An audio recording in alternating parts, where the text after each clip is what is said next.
The latest Zoom update adds an interesting new feature, which is using avatars.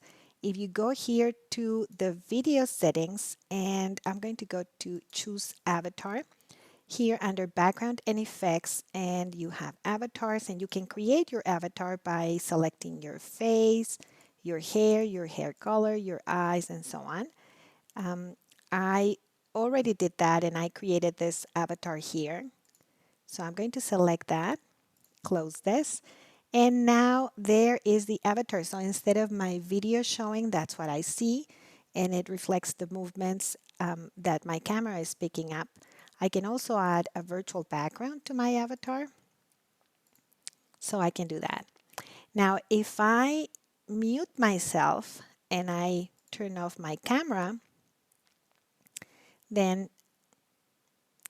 there it is. You can see the avatar is still there, but it's not showing any movement. And of course, the mouth is not moving because I'm muted.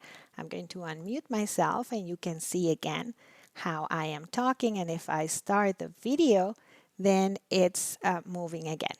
So a fun little feature to play with in the latest Zoom update.